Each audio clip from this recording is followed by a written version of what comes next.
January 13th, 2020. Hello again. Here's the sixth poem I'd like to share. I'm Richard Hensel. I'm going back to Mark Twain again, but more in the mood of last Friday's poem I did by Ogden Nash. This is from Huck Finn, and in my humble opinion, a lot of what Huck Finn says is poetry. But it's in Chapter 17 of The Adventures of Huckleberry Finn that Huck shows that he is not just a poet, he is also a poetry and art critic, and performs a poem for us. Huck has been taken in by this large Grangerford clan, and he's living in their house when he discovers 4 drawings and some poetry, all the work of the Grangerfords' deceased daughter, Emmeline. And the poem he reads to us is called Ode to Stephen Dowling Botts, Deceased, by Emmeline Grangerford.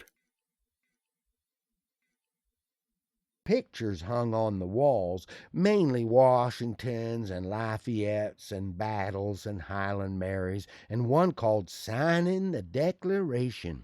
There was some that they called crayons, which one of the daughters, which was dead, made her own self when she was only 15 years old. They was different from any pictures I ever see before, blacker mostly than is common. One was a woman in a slim black dress, belted small under the armpits, with bulges like a cabbage in the middle of the sleeves, and a large black scoop shovel bonnet with a black veil, and white slim ankles crossed about with black tape, and very wee black slippers like a chisel. And she was leaning pensive on a tombstone on her right elbow, under a weeping willow, and her other hand hanging down her side, holding a white handkerchief and a reticule, and underneath the picture it said, "Shall I never see thee more, alas?" Another one was a young lady with her hair all combed up straight to the top of her head and knotted there in front of a comb like a chair back, and she was crying into a handkerchief and had a dead bird laying on its back in her other hand with its heels up, and underneath the picture it said, "I shall never hear thy sweet chirrup more, alas."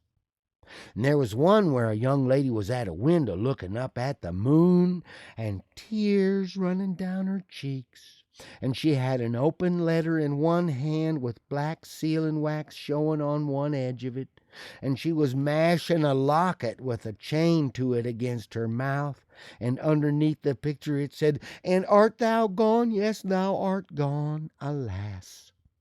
These was all nice pictures, I reckon, but I didn't somehow seem to take to them, because if I ever was down a little, they always give me the fan tods. Everybody was sorry she died, because she had laid out a lot more of these pictures to do, and a body could see by what she had done what they had lost. But I reckoned that with her disposition she was having a better time in the graveyard.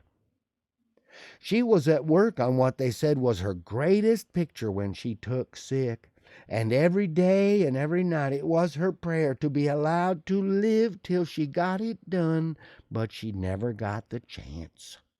It was a picture of a young woman in a long white gown, standing on the rail of a bridge, all ready to jump off, with her hair all down her back, and looking up to the moon, with the tears running down her face, and she had 2 arms folded across her breast, and 2 arms stretched out in front, and 2 more reaching up towards the moon.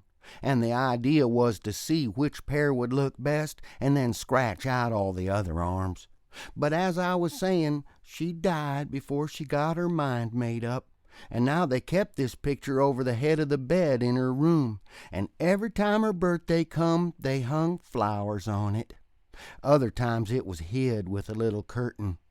The young woman in the picture had a kind of a nice, sweet face, but there was so many arms it made her look too spidery, seemed to me. This young woman kept a scrapbook when she was alive, and used to paste obituaries and accidents and cases of patient suffering in it out of the Presbyterian Observer, and write poetry after them out of her own head. It was very good poetry. This is what she wrote about a boy by the name of Stephen Dowling Botts that fell down a well and was drowned.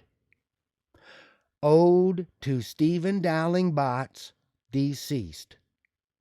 And did young Stephen sicken? And did young Stephen die? And did the sad hearts thicken? And did the mourners cry? No, such was not the fate of young Stephen Dowling Botts. Though sad hearts round him thickened, 'twas not from sickness shots. No whooping cough did rack his frame, nor measles drear with spots. Not these impaired the sacred name of Stephen Dowling Botts. Despised love struck not with woe that head of curly knots, nor stomach troubles laid him low, young Stephen Dowling Botts. Oh no, then list with tearful eye, while I his fate do tell. His soul did from this cold world fly by falling down a well. They got him out and emptied him. Alas, it was too late. His spirit was gone for to sport aloft in the realms of the good and great. If Emmeline Grangerford could make poetry like that before she was 14, there ain't no telling what she could have done by and by. That was Ode to Stephen Dowling Botts, Deceased by Emmeline Grangerford, from The Adventures of Huckleberry Finn by Mark Twain. Another little poem I wanted to share. Thank you for listening. I'm Richard Hensel.